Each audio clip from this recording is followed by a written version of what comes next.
All right, Florida Atlantic and Old Dominion. We've got Florida Atlantic 6.5-point road favorites, 49.5 the total in this game. Now, when I pick the games for this show prior to every Monday hitting the book show, it's a combination of marquee games, the bigger games on the schedule, and also games that I've bet. So this is definitely not the marquee game, section of the decision making for me. This is a game that I've bet. That's why I wanted to talk about it on the show. And it's Old Dominion.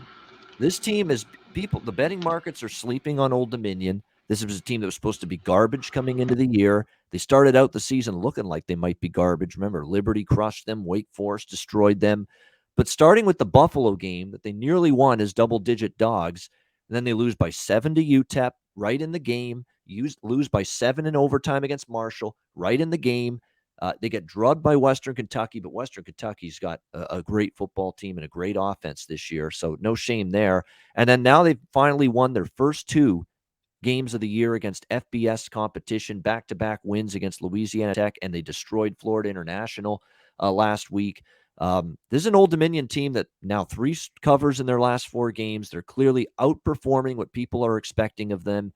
This is a team you ride right now. Betting markets are lagging behind on this Old Dominion team right now. This quarterback, Hayden Wolf, since he's taken over, he's been solid, and the offense has definitely improved. And for Florida Atlantic, that's a solid football team. I understand why they're road favorites here, but they beat UTEP by 3. They were only 11.5-point favorites, didn't cover. They lose to Marshall last week, 28-13. They lost to UAB by 17. Their big wins were Charlotte in a blowout margin and Florida International 58-21. Well, we just saw Old Dominion destroy that same Florida International team. I think we got a competitive game here. Old Dominion is definitely improving, and I think the betting markets are slow to react to it. So give me the Monarchs here, ODU, as a home dog. What do you think, Conor Mack?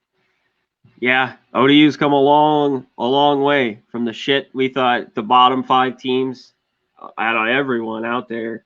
And to every week, we're like, they're getting a little better, and then they're starting to win games.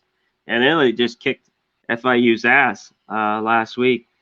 I still think Florida Atlantic's a little better, but they shouldn't be laying 6.5 here. No way. I think this is more of like a pick'em type game. So I agree with you.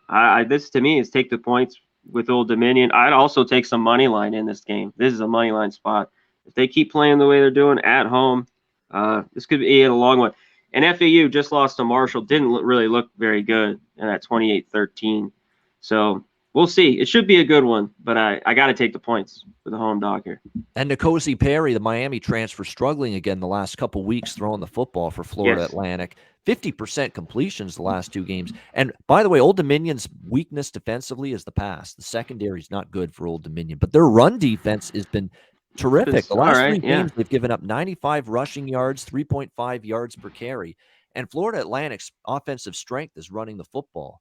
Old Dominion can take that away. And for that reason, I think they can be right in this football game from start to finish. And their one bad loss the last 6 weeks was Western Kentucky, a team that just throws it all over them. So other than that, they've been losing games, by a touchdown or less. So or winning games. So yeah. And Western Kentucky's an air raid system. They don't run the football. Exactly. That's what I was saying. They're not going to have to worry about that good Old Dominion run defense. Well, Florida Atlantic's going to have to worry about it because Perry's been erratic throwing the football throughout the season, especially these last 2 games.